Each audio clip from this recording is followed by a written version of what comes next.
of standing and the timings that they are, everything is. They can't stand there. You can't put them for too long. Yeah. They will start falling. So you have to coordinate all these things. Yeah. It must be coordinated. It must be coordinated. Yeah, you don't want them standing there for hours and then it becomes floppy. And a quarter guard is just at the size. I think a full guard is 30. Yes. 30. Full guard is the president. Is the president. What number is it? Usually. 99927. Yes. 27 people? Yes. Okay. The quarter guard is 21. 21. Yeah. So however quarter guard is, it's the number. Okay. It's the number. Yeah. All right. Yeah. Having been a fellow at Kana Oshava, tell us about this missing man formation that we saw yesterday. The one you saw yesterday? Yes. The missing man formation comes from, started actually from Vietnam War. It was to honor pilots who didn't come home, like I said. Yeah. So you have a standard formation. You have 4 airplanes. Yeah. Then you remove the one in the middle. You know, you have 4 airplanes. They go like this, like the finger here. Yeah. Number 1, number 2, number 3, and number 4. Yeah? So you remove this person, but you don't fill that space, so that it comes down like this. Yeah. Instead of being like that. So that's the missing man formation. It denotes that one of us is missing. We have lost one of us. Yeah. That's all it is. Okay. Quite an interesting one.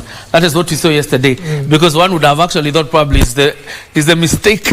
No. That is, it is designed like that. But it was significant in itself. Yes. The missing man formation that we saw yesterday. Yes. But it is not likely to be shown here because the military, those traditions were observed yesterday. Is it likely to be repeated? I doubt it will be. No.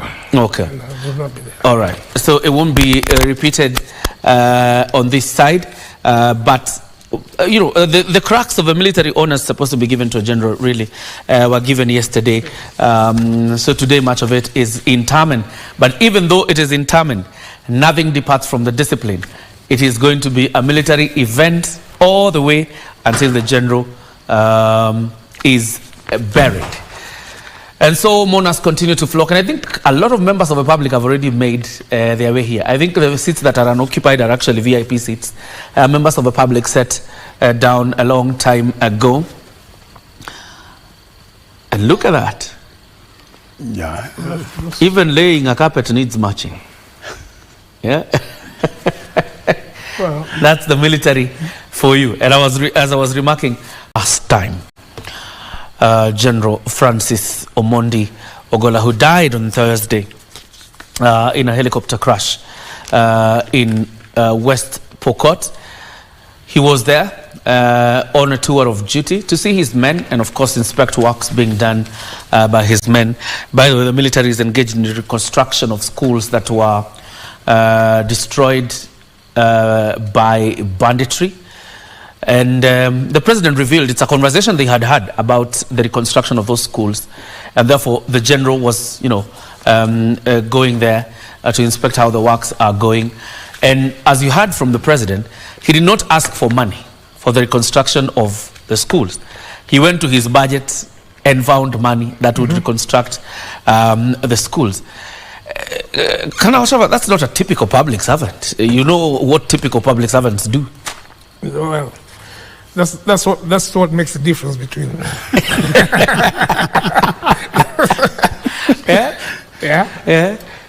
What the military is doing in those bandit-prone areas is not purely for security.